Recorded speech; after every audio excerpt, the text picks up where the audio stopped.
Thank you, Chief Secretary. Allow me to acknowledge the following ministers. We have Dr. Masuka, the Minister of Agriculture, Mechanization and Water Resources Development. We also have Professor Muwira. We have Dr. Evelyn Ngovu. We also have Honorable Mawetera, Honorable Mona, Honorable Professor P. Mavima, Honorable Sanyatwe, Honorable Turerai Moyo, and in our midst we also have the Permanent Secretary from the Ministry of Information, Publicity and Broadcasting Services, senior government officials, members of the 4th Estate. Today, the 28th of April 2026, His Excellency the President Dr. E.D. Mnangagwa chaired the 12th Cabinet meeting, and the following issues, among others, were considered and approved. Cabinet noted and approved the update on the 2025-2026 summer crops marketing and 2026 winter plan as presented by the Minister of Agriculture, Mechanization and Water Resources Development, Honorable Dr. Anxious Jongwe Masuka. Highlights of the update report estimated crop, livestock and fisheries production for the 2025-2026 summer season as follows. 1. A cereal crops production total of 2,740,272 metric tons. That includes maize, sorghum, pearl millet, and finger millet. 2. Grain stocks at the Grain Marketing Board totaling 158,853 metric tons, comprising maize, traditional grains, and wheat. Number 3. As at the 24th of April 2026, GMB had settled 88.26% of the United States dollar obligations and 82.73% of ZIG payments, with USD $4,309,966.02 and ZIG $61,864,791.66 outstanding to farmers. The proposed marketing arrangements involve 5 categories of farmers, namely: 1. Farmers financed under the climate-approved presidential input scheme, which is the Pfumvudza Intwasa. Number 2. Self-financed farmers, the National Enhanced Agricultural Production Scheme financed the farmers supported by FC and CBZ. Then we have farmers financed by private contractors, and lastly, farmers financed by the Agricultural and Rural Development Authority. During the 2025-2026 marketing season, GMB expects to receive 183,122 metric tons of grain for the strategic grain reserve from ADA and a substantial intake from communal farmers. GMB also plans to aggregate grain from farmers through its nationwide 1,804 collection points and 89 depots, and storing grain on behalf of clients, thereby providing a convenient and cost-effective solution. GMB will also introduce in-transit grain storage facility to enhance Zimbabwe's grain imports and supply chains. Pertaining to tobacco, as at day 34, a total of 149.9 million kilograms of tobacco had been sold at an average price of United States dollars $2.65 per kilogram. As of 23 April 2026, tobacco exports had reached 83 million kilograms, valued at United States dollars $545 million, reflecting a 66% increase in export volume. Meanwhile, the winter cereals plant is targeting to plant 140,500 hectares of produce, estimated 956,350 metric tons. The winter wheat proposed to target is 125,000 hectares to produce an estimated 662,500 metric tons of winter crops. The target for barley remains 6,500 hectares, while Irish potato is 9,000 hectares for an estimated total production of 243,850 metric tons. Cabinet considered and approved the National Wildlife Policy, which was presented by the Minister of Finance, Economic Development and Investment Promotion, Honorable Professor Mthuli Ncube, as Chairman of the Cabinet Committee on National Development Planning. Government notes that the wildlife sector has been remarkably transformed since the enactment of the current policy in 1992, and therefore the need for sustainable and innovative wildlife management and policy initiatives. The new wildlife policy therefore seeks to align with emerging national, regional and international best practices in order to promote more sustainable harnessing of the vast opportunities existing in the wildlife sector. The new wildlife policy aims to strengthen the contribution of the wildlife sector to national development through sustainable use of wildlife resources and to enhance active community participation and thereby socio-economic benefits for present and future generations.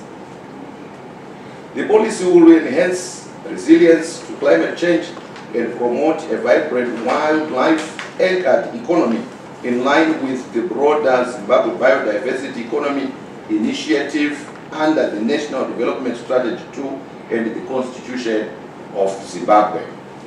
The new policy fundamentally recognizes wildlife as a public resource and therefore aims to promote access to equitable sharing of benefits, to support devolution, to harness public-private partnerships in natural resource development, and to promote sustainable transboundary conservation and ethical conservation practices, among others. The policy provides for various wildlife management mechanisms, including new regulations for campfire, and will address human-wildlife conflict and implement the approved human-wildlife conflict relief fund for the benefit of victims. The elaborate new policy is anchored on 10 key pillars identified to enhance and guide strategic planning and implementation, including the following: ownership and legal guardianship of wildlife, wildlife conservation in parks estates, conservation of fisheries in the parks estates, conservation of wildlife outside the parks estates, conservation of indigenous wildlife and plant species, capture and movement of wildlife, viable wildlife economy, community-based natural resources management, human-wildlife conflict mitigation, and finally, wildlife education, research, and development. In addition, wildlife corridors will be established and maintained, and fisheries conservation will be promoted as part of water resources development, with penalties for violations which hamper resource sustainability. Cabinet noted the progress in the development of the new city at Mount Hapton as presented by the Minister of Local Government and Public Works, Honorable Daniel Garwe. Following approval of the master plan for the new city at Mount Hapton, the implementation model, organizational structure, key appointments have since been made for the development and management of the new city. A total of 48 farms with an estimated extent of 15,301.94 hectares were identified for the establishment of the new city, and 33 parent farms have been acquired so far. The estimated preliminary compensation value was set at United States dollars $75,616,403.10 for the 254 properties, and 6 properties having been compensated so far. Relocation of the affected property owners and land reform beneficiaries is yet to commence pending compensation payment. Construction of the new parliament and related support infrastructure and civil works have been completed. The presidential villas and conference facilities are scheduled for completion by end of June 2026. Access roads around the new parliament were completed, with title processing for the development of the Zimbabwe Cyber City underway. Going forward, Cabinet directed appointments for the new city board to be formally communicated to the members concerned, with a budget intended to operationalize the new city administration, including the secretariat. The Ministry of Lands and Rural Development should complete the gazetting of all farms intended for developing the new city, as well as establishing the total compensation value, including the relocation of the affected farmers. Cabinet received the reports on progress made in the implementation of priority projects under the first 100-day cycle of 2026, as presented by the Ministers of Health and Child Care, Agriculture, Mechanization and Water Resources Development, Transport and Infrastructural Development, Primary and Secondary Education, Information Communication Technology, Postal and Courier Services, and Sports, Recreation, Arts and Culture. In terms of the social development, gender and social protection pillar of NDS2, the Acting Minister of Health and Child Care, Honorable P. Mavima, reported that the ministry has completed 5 of its 6 major projects targeted for the cycle, including the following. 1. The installation of solar systems at 17 health centers. 2. The installation of X-ray machines at 3 centers, namely Chitungwiza Central Hospital, Chipinge District Hospital, and Gokwe South District Hospital. The drilling of boreholes at 29 health facilities, 12 in Matabeleland North and 17 in Matabeleland South provinces. The 4th project, construction of pharmacy stores at 26 health facilities. 5th project, the renovation of Adlam House, a residence for student nurses at Parirenyatwa group of hospitals. And finally, the renovation of laboratories at 4 health sites, that is Kotwa, Plumtree, Bait Bridge, and Karoi hospitals, has reached 94% of completion.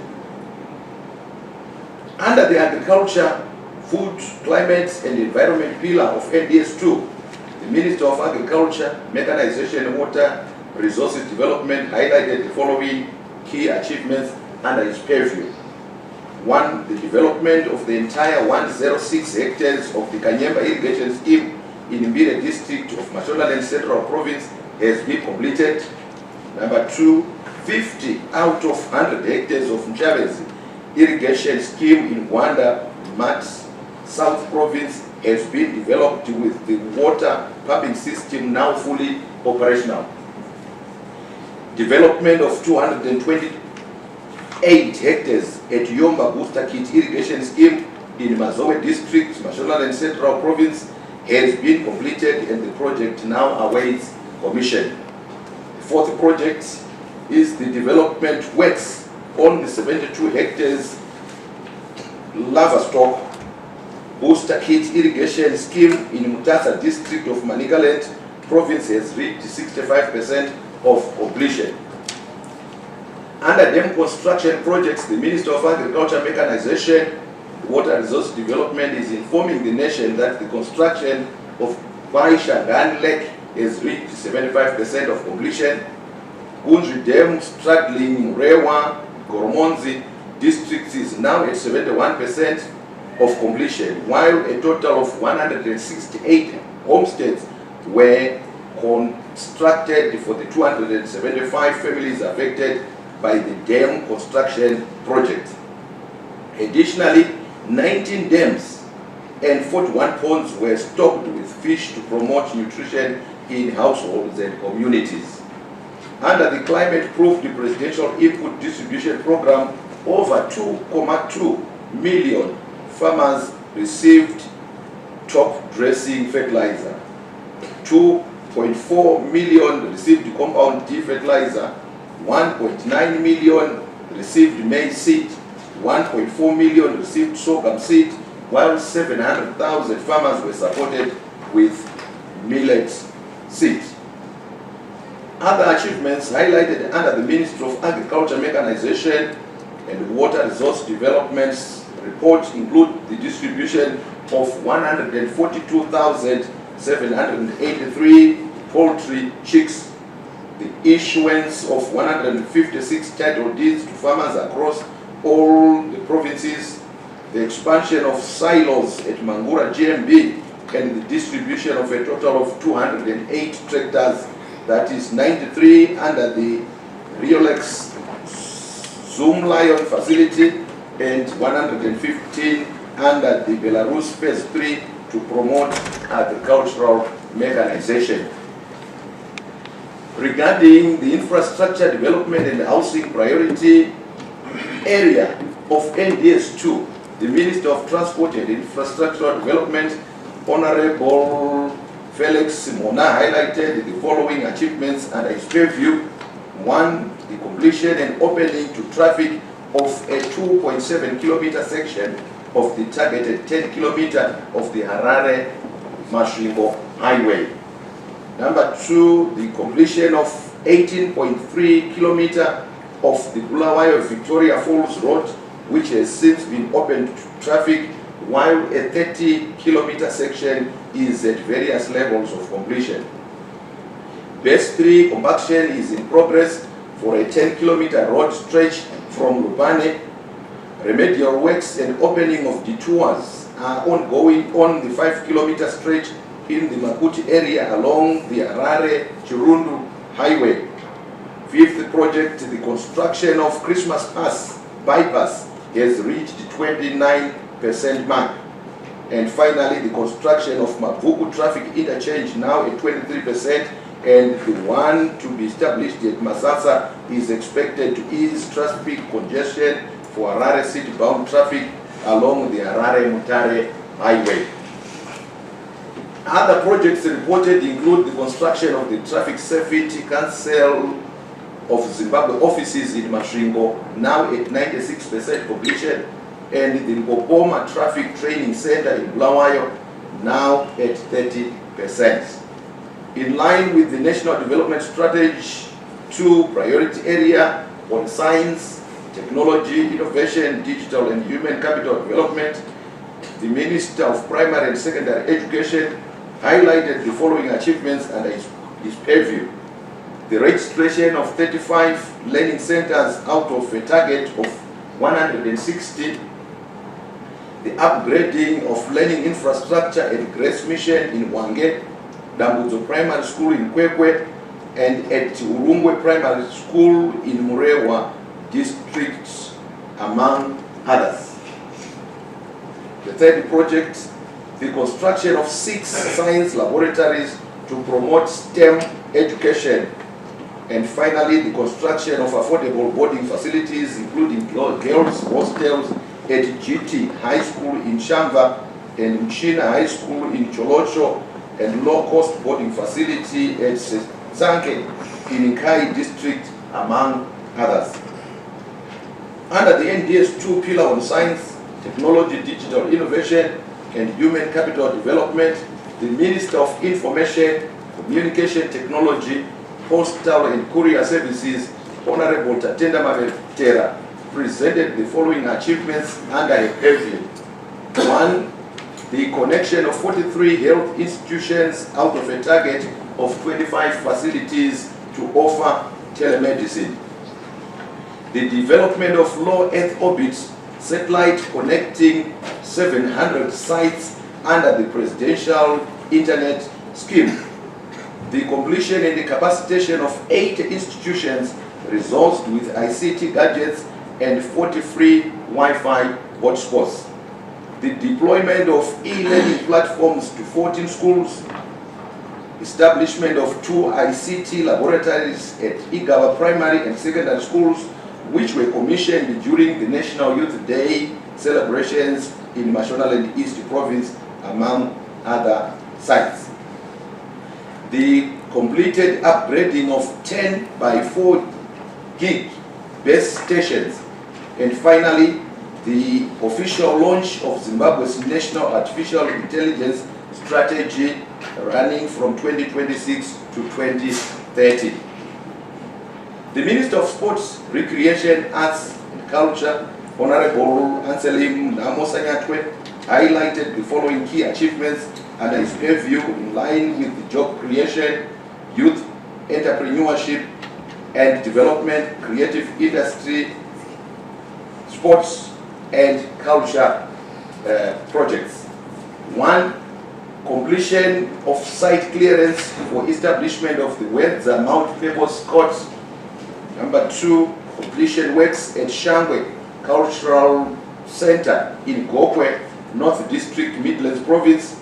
Completion of summary translation of the Intangible Cultural Heritage 2003 Convention into 7 local languages. Site clearance completion for the Zezuru Cultural Heritage in Murewa, Mashonaland East Province. And finally, the refurbishment of the National Gallery of Zimbabwe, which is almost complete. Cabinet received and noted a report on the Lower Zambezi Manapul's frontier conservation areas. Ministerial meeting, which was presented by the Minister of Environment, Climate and Wildlife, Honorable Evelyn Ndlovu. The meeting was held on the 10th of April 2026 at Rainbow Towers in Harare. At the signing of the LOSAMAP TFCA in May 2023, a commitment was made for the signing of a treaty within 5 years between the 2 heads of state, that is Zimbabwe and Zambia, and technical processes are now underway to ensure that the treaty is considered in February 2027. Government notes the recurrent climate-induced floods affecting critical infrastructure in the Lower Zambezi area, including access roads, bridges, and some operational facilities, and the TFCA is expected to ameliorate these given the lack of clarity on access to climate finances such as the Loss and Damage Fund. The establishment of the Trans-Frontier Conservation Area is testament to Zimbabwe's commitment to regional integration and the implementation of the Southern African Development Community SADC Protocol on Wildlife Conservation and Law Enforcement. Cabinet noted the report by the Minister of Foreign Affairs and International Trade, Honorable Professor Amon Murwira, on His Excellency Advocate Duma Gideon Boko, President of the Republic of Botswana's state visit to Zimbabwe from the 21st to the 23rd of April 2026. During the visit, His Excellency Dr. Emmerson Dambudzo Mnangagwa, President of the Republic of Zimbabwe, and his counterpart co-chaired the 5th session of the Zimbabwe-Botswana Binational Commission held on 22 April 2026 in Harare, within Southern Africa. His Excellency participated in the May National Celebration Day event held on the 24th of April 2026 at Somhlotlo National Stadium in the Eswatini capital city, Mbavane. In his address, King Mswati III reflected on the kingdom's journey since 1986, highlighting the central role of unity, cultural heritage and national stability in shaping Eswatini's development trajectory.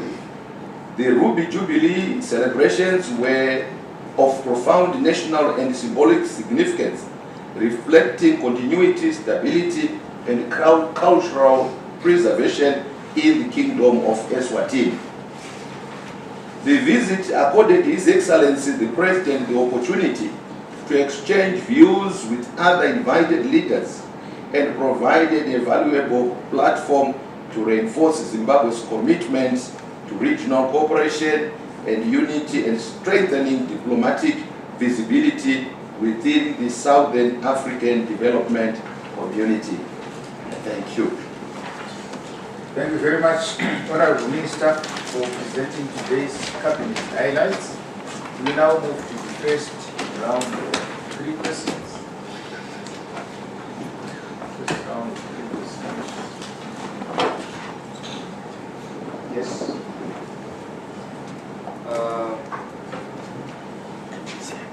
Thank you, Chief Secretary. My name is Latfo Nyang from ZN. My first question goes to Minister Masu. Looking at the figures that you highlighted, they look quite impressive. But I want to know what are the mechanisms that you are putting in place to make sure that there is sustainability for the country in the event that we cover all those gaps in the future. And the other one is a bit ambitious and pragmatic. It's based on the issue of the prospects of Zimbabwe maybe becoming a breadbasket of Africa in some time. I was looking at some of these figures, the export volumes are quite impressive. Then my other question goes to Minister Mavetera, looking at the AI strategy that you needed on the launch. How are you going to conscientize the public? And as well, are there any provisions that maybe may need to hint which are found in this strategy, the provision there? Then the last one goes to the issue of wildlife policy. I want to know if there are any provisions or any review toward the penalties maybe to the would-be offenders. Thank you. Yes, sir. Thank you, Chief Sec. My name is Panashe from Sources Media. My first question is directed towards the new wildlife policy. When is the new wildlife policy expected to come into effect, and will there be a dedicated public oversight body to ensure that ordinary Zimbabweans remain the primary beneficiaries of the country's wildlife resources? And the second one is going to Honorable Mavetera. Following the President's launch of National AI Strategy, ECONET launched ECONET AI. In practical terms, how will ordinary Zimbabweans benefit from what appears to be a convergence between government policy and private sector initiatives? And then the third one, implementing a national AI strategy demands significant investment in high-performance computing infrastructure and sustained financing. Where will the government source the funds and required to make this strategy a reality? Thank you. Thank you very much. You've read more than from 2 people. So, Minister, maybe over to you before. Thank you, Chief Secretary. The first question from Latwa Nyang, who is directed to the Minister of Agriculture. Thank you, Chair, and I thank the questioner for the 2 questions. The first aspect is complementary in terms of a sustained increase in production and productivity. The government has a very robust plans to ensure that this continues on this trajectory, mindful of climate change, which is why at the household level we want to ensure that every household does the sustainable intensive conservation agriculture model that increases yields 2.5 times for maize and sorghum up to 3 times. So not only will they assure themselves of household food security, but they'll also be able to generate substantial surpluses that will then go into the GMB, and which now links with the second aspect. But at a national level, we are accelerating dam construction. We are also accelerating irrigation development, and we are inviting the private sector to partner government in increasing irrigation development to the planned targeted 496,000 hectares by 2030. Currently, we are at 237,000 hectares, so we need to develop at the best of 50,000 hectares annually in order to meet that target. Then leading from that production, certainly we'll be able to generate very substantial surpluses to assure this nation of food security. But Zimbabwe does not wish to become a breadbasket ever again. From a policy perspective, Zimbabwe wants to be an agro-industrial hub for the region because of good geography, being in the center of the Southern Africa, SADC region, good soils, good climate, and also the intellectual capacity that we have a good human resource base. So Zimbabwe is priming itself not to become a seller of raw materials, but a seller of value-added and beneficiated agricultural commodities. And we can already see aspects of that in the manufacturing sector, in that if you look at the disaggregation of the manufacturing sector, you will see that the agriculture and food-based sectors are growing and growing remarkably. Thank you, Chair. Thank you very much, Honorable Minister. The second question is directed to the Minister of ICT, Honorable Maletera from Nyangu. Thank you very much, Honorable Chair. Allow me to thank Mr. Nyangu for that question, which is very, very critical.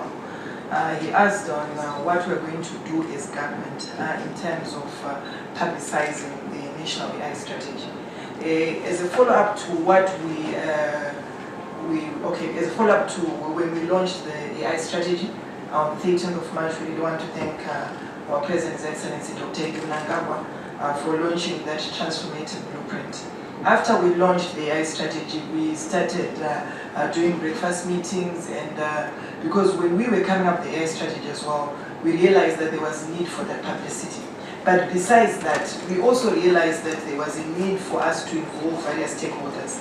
And these stakeholders are going to assist us in publicizing the AI strategy and also making sure that there is full implementation of the strategy.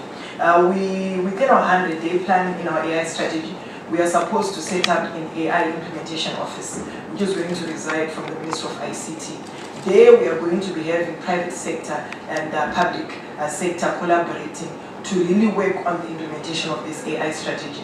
So definitely, yes, we're going to do a lot of awareness. We're already doing it. We've done breakfast meetings. We've also done a communication plan for us to really publicize the AI strategy. But what is more critical is for the implementation, which we believe is a collaboration that we need to work on. And the second part of your question that you then asked, you said, yes, the issue of you asked the issue of the awareness. The second issue, what was it? The second issue was based on the in provisions, maybe need to And then you mentioned about the provisions which are in the AI strategy, which are worth noting. We have got various programs that are going to be launching. The first one, which is going to be launched within this next month, according to the plan that we have in our AI strategy, is launching an AI Grant Challenge. And the AI Grant Challenge is going to allow us to have various startups coming in and come with applications and developments around the AI strategy. So this is one initiative that we have. But our AI strategy is premised on 6 pillars.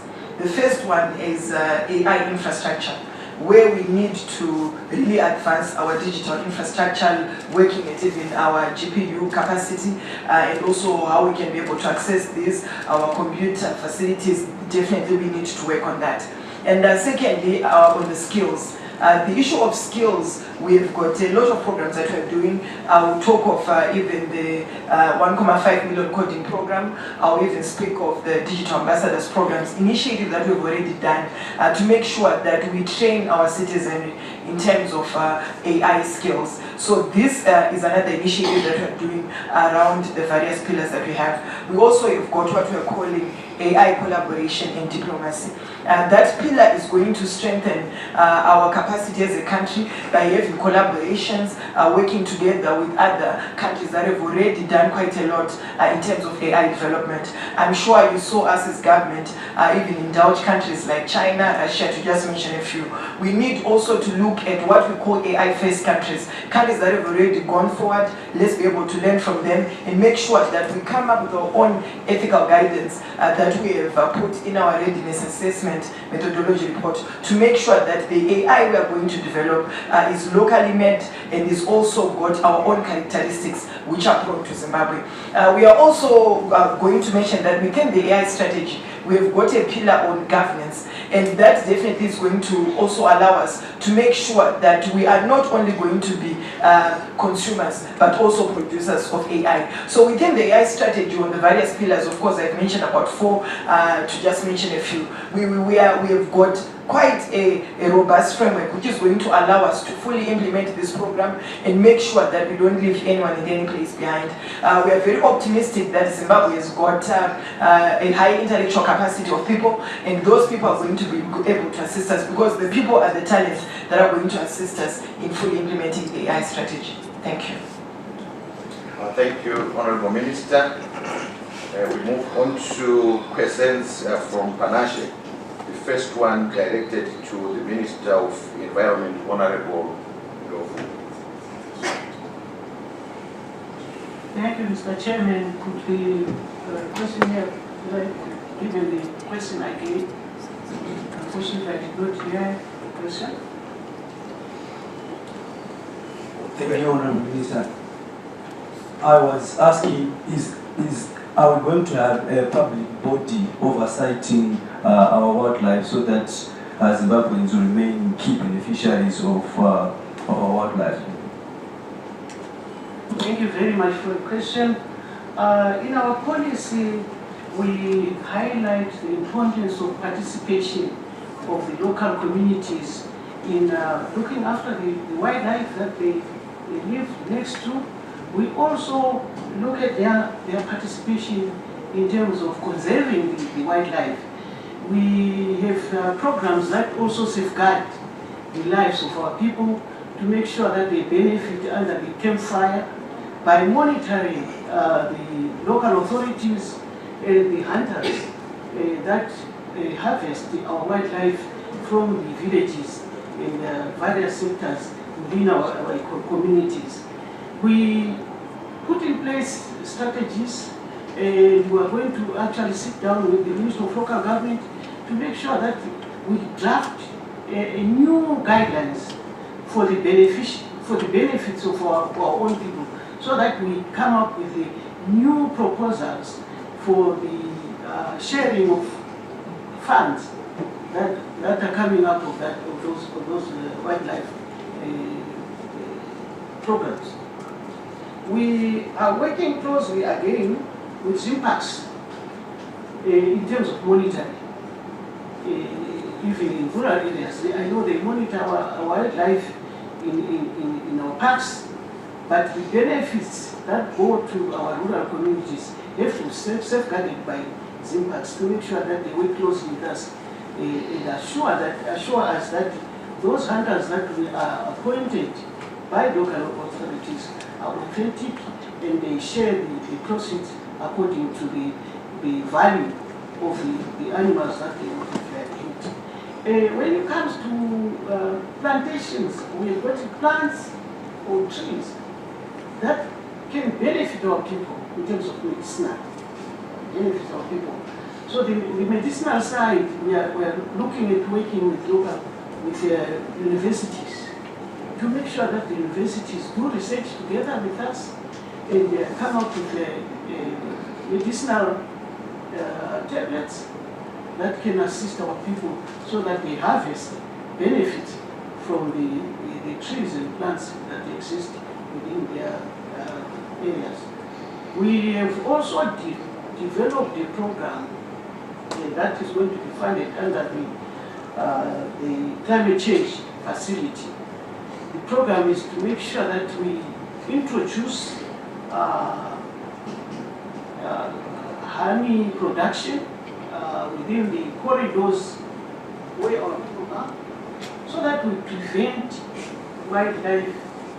human-wildlife conflict. Because I'm sure you are aware that elephants don't like bees at all. Similarly, we are also coming up with a program where we are going to work with our villagers along the corridors to make sure that they grow kirikiri and harvest it and process it. Kirikiri again is a spice that elephants don't want to smell. So we are going into those projects along the corridors to protect our people and also protect wildlife, I think. Thank you, Honorable Minister. Then the final two questions from Panashe are directed to the Minister of ICT, Honorable Malete. Thank you very much, Honorable Chair, for the opportunity. Allow me to also thank Panashe for those two questions, and thank you, Honorable Chair, for combining the two, for they are somehow related. Yes, the same issue on the AI strategy, which was recently launched by our President, His Excellency, Dr. Edith Mnangagwa. Yes, the first question related to our partnership with private sector. I'm sure you're all aware that His Excellency, our President, has been very clear that we need to also foster private-public partnerships. And as government, we are supposed to also look at private-led development. We are so grateful because of the various companies that are also coming on board to launch initiatives as a follow-up to our launch of the AI strategy. You mentioned the issue of one company, which is Econet, which launched Econet AI, and the facilities that they offered within our partnership, which are quite essential to us. Definitely, there is never a time we can speak about AI adoption without having GPU facilities. For the GPU facilities are going to accelerate our digitalization, and this is going to also assist us in the adoption of artificial intelligence. GPUs are quite a strategic national necessity, which also is a force multiplier to us adopting AI. And this also means that we are now turning the ambition to reality. So this partnership that we have is in line with our policy and our national AI strategy, where we are speaking into international cooperation, collaboration, and diplomacy. Collaboration is key. And this then I'll also answer then the other part where you're saying how is then government going to finance this. Definitely the fiscus can finance a bit of the implementation of the AI strategy. But we believe that whenever government launches any initiative, private sector is also then supposed to embrace and come in. So we believe that there is need for us to work together with private players, also doing their parts, and us as government also are working on that. We've got a pillar within the AI strategy which speaks into AI adoption and service transformation. And that pillar speaks into the collaboration that we had. We need to be having use cases in the ICT sector, embedding artificial intelligence. And this is how we are seeing us as government being able to really work together with private players to have use cases, to see how we can embed AI in various sectors of the economy, be it agriculture, be it healthcare, tourism, or whatever you can really mention of. We want also at the same time to be able to foster digital sovereignty, where we'll be able to also have solutions coming in from our own capacity that we have. The provision of the compute facilities and the GPUs are also going to also assist us in leapfrogging our reliance, and also making sure that we don't just based on other distant cloud providers, but we have our own locals also offering these cloud services which also reside from within. This is also going to assist us on our digital sovereignty pillar. And again, I think it's important that we also reduce forex outflows. let's work on ways that we can for us to also build our digital sovereignty from our own local context from Zimbabwe. His Excellency, our President, is often saying that so whatever our locals can do, let's be able to work on that. And we are happy that now we've got various institutions, especially our universities, which are also offering national language models. So this is going to assist us to make sure that our AI is within our local context, and also is going to see us be able to reach out to everyone by having various languages also being put in play. And lastly, whatever capacity that we are putting in place is going to empower our young people. We need to work towards making sure that our young people are hands-on. They also can compete globally. They also have got an experience for them to adopt and also be able to even compete with what others are also doing. So whatever facilities which are offered by the private sector, we are ready to embrace them. And we are also happy that the private sector is also adopting our national AI strategy. This is the way to go, and like is guided by our President, His Excellency Dr. Indi Mnangagwa, that we need to be able to embrace. We need to also make sure that we collaborate so that we'll be able to fully implement our AI strategy. Thank you. Thank you very much. Let's move to the last round. 3. Let's see 4. Yes. Thank you, Chief Sec. Wallace Ojito from the Hero Newsweek. My question is directed at Minister Murira. Minister, Zimbabwe has continued to garner support for its UNSC non-permanent seat, with Botswana being the latest, so to speak, to enter into an agreement with Zimbabwe. Firstly, is this testament to Zimbabwe's diplomatic offensive under the guise of engagement and re-engagement bearing fruit? And secondly, how confident are we of securing the seat? Thank you. Yes. Thank you, Chief Secretary.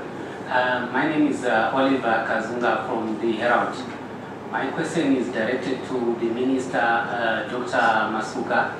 I just wanted to find out what plans or measures is the government, together with ZESA, put in place to ensure that there is uninterrupted power supply during this winter season. Thank you. Yes. Good afternoon, Chief Secretary. Thank you so much. My name is Theophilus Chuma from ZBC, and my question is directed to Dr. Masuka. Minister, the capital city of Harare currently sits with anxiety for a steady supply of water supplies, given the current situation that is suffocating Lake Chilero. And I think the development of the Konzo Dam is one of the important aspects of circumventing some of the pressures that the capital city is facing. At 71%, when can the capital city expect the completion of this dam and water to begin trickling into the capital city to relieve the pressure? And also, if you could just give us an update in terms of the status of the 48-kilometer water pipeline that is being developed on that front. Thank you. Yes. Thank you, Chief. Mine is also directed to Honorable Masuka. The cyber city is located just outside the capital city, and you are aware it was a commercial farm, or there are several commercial farms there. I have heard about some monetary value of up to 75 million to cater for the relocation or compensation of the affected people. Is this going to be the same with those who want to continue farming? Are they going to be paid by, are they going to have other farms compensation, or they will have monetary compensation so that they continue with agricultural activities? Thank you. Our last question is. Good afternoon, Chief Secretary. My name is Perito Mwagara from the Daily News. My question is directed to the Minister of Transport. Just seeking an update on the progress of the Harare Bike Bridge road rehabilitation project, particularly the current status of the remaining sections and the expected timelines. Thank you. Thank you very much. Over to you, Honorable Minister. Thank you very much. The first question from Wallace Rushito is directed to the Minister of Minister Mugwira. Thank you, Chair. Thank you, Wallace.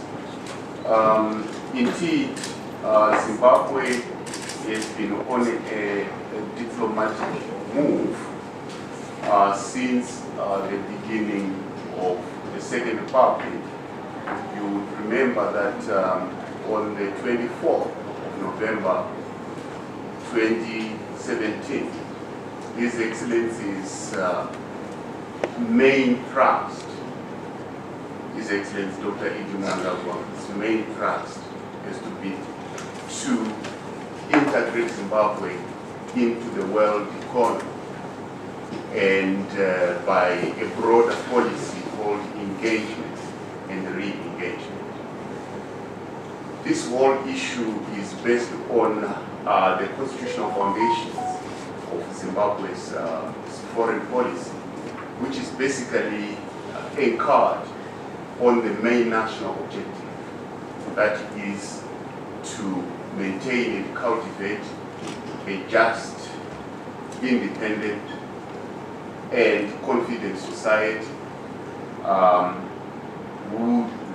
which society is prosperous and with people that have happy and fulfilling lives. That being the broader objective, it means we have to re-engage and engage the international community. The Section 12, as you know, of the Constitution says that we must pursue our national interests in peace, and our national interest, which is our national security interests, our national economic interests, our national cohesion interests, in a peaceful way within the international environment.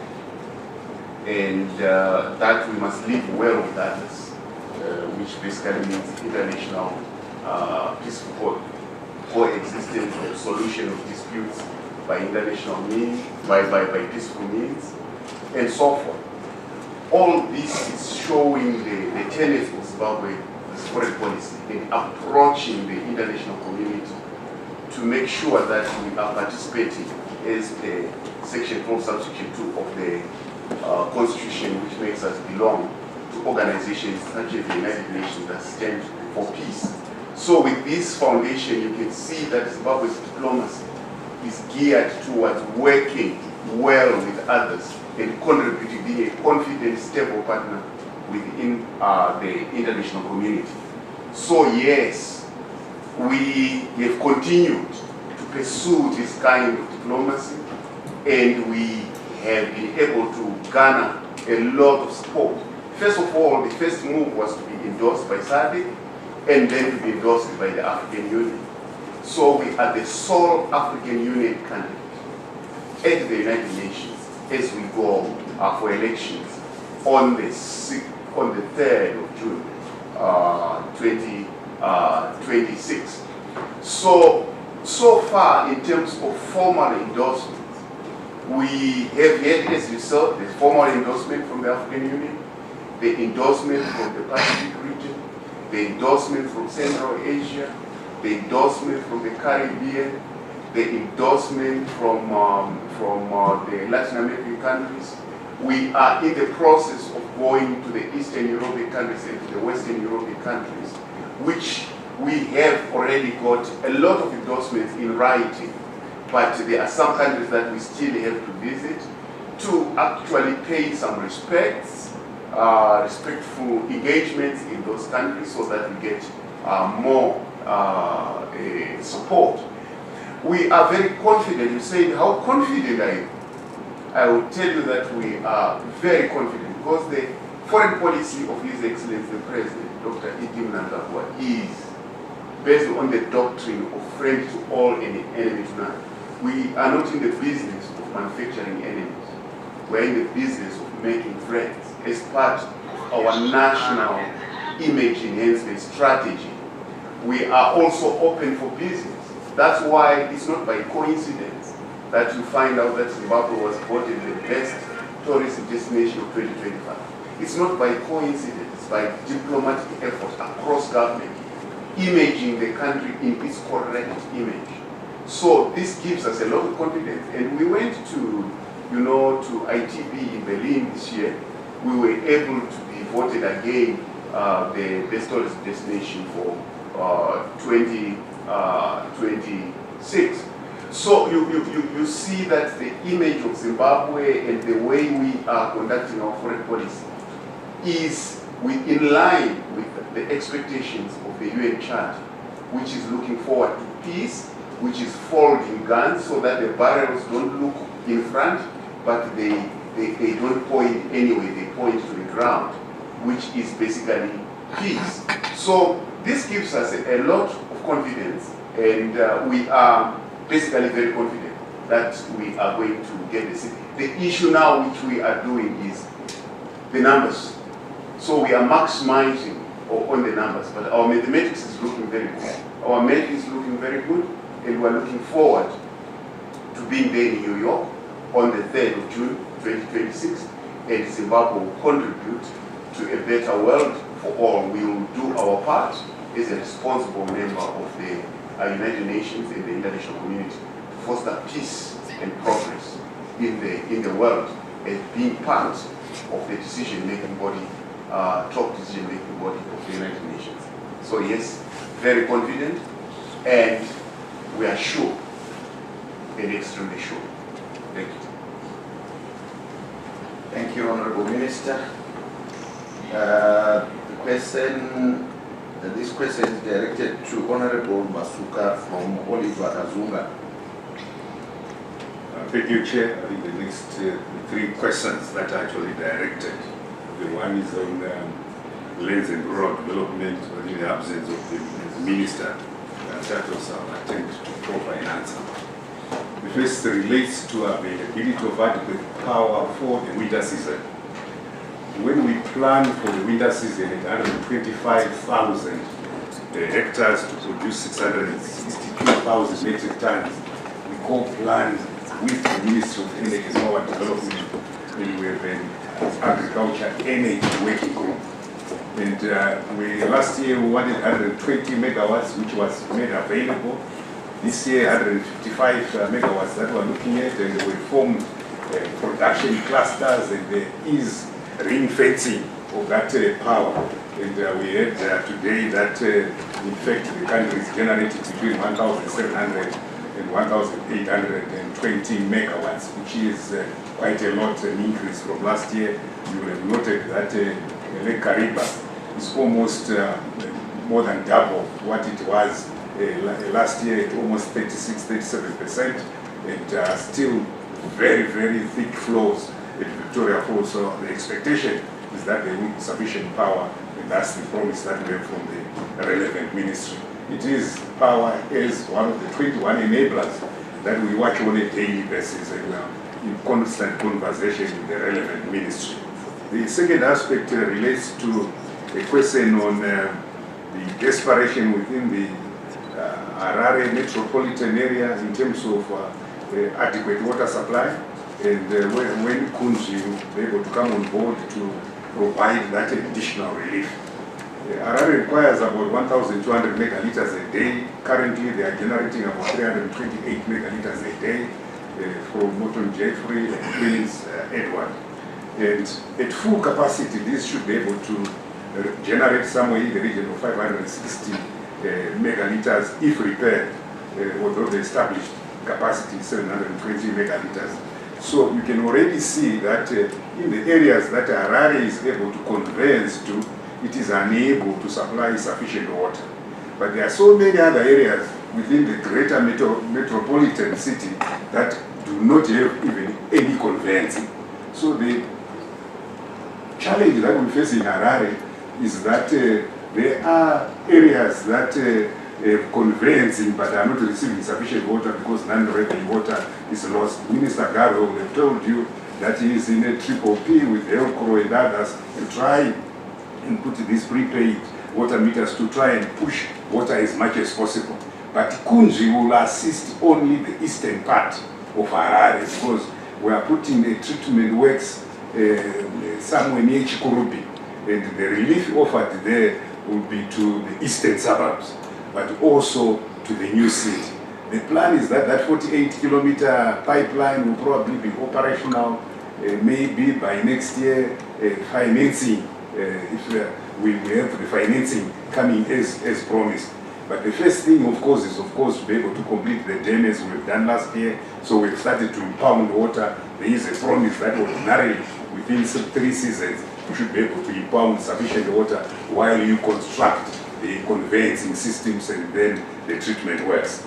But the greater picture for Harare is that you need to also complete the Chekaranwa route in order to relieve Marondera and to be able to supply the Seke Arava from Chekaranwa through a pipeline so that you are able to treat daily about 70-75 megaliters to be able to supply the southern part, which is Tumbisa. So it's actually part of that broader plan. Kunja alone will offer some relief, but not complete relief. The complete relief in future will come from Sami Dam, which is much bigger than Kunji. And once that's constructed, it will be able to provide additional water that we want. But let me pause and say, this is no license to pollute as we are polluting in Chile and in Dawendel. We need to ensure that our water sources are managed properly. Government has also stepped in to do boreholes, and we've drilled more than 350 boreholes as interim relief in those areas where water is needed. Now to a question that I would now not ordinarily answer because that's the Minister of Lands and Rural Development, Honorable Altatos, but in his absence and perhaps with the concurrence of the chair, I could attempt to answer that. So the compensation committee, which is within the Ministry of Lands and chaired by the Permanent Secretary, offers 3 options for any affected landholder. The first is that you value the improvements that they've done on the plot as you convert that land from agricultural to urban, and they are compensated and then they move off. That's the first option that they can have. The second option is that they may opt to continue farming. If they wish to continue farming, then you look for alternative land that perhaps could be similar in agroecological characteristics. Then the third option is that in terms of the master plan, you can look at how you can integrate them within that broader master plan so that they don't live but become part of the city and they are no longer part agricultural. So those are the 3 options that ordinarily are available for those that are affected when we declare land taken by the state for public purposes. Thank you, Chair. Thank you very much, Honorable Minister. The last question is directed to Honorable Mona, but I didn't quite get the name of the question.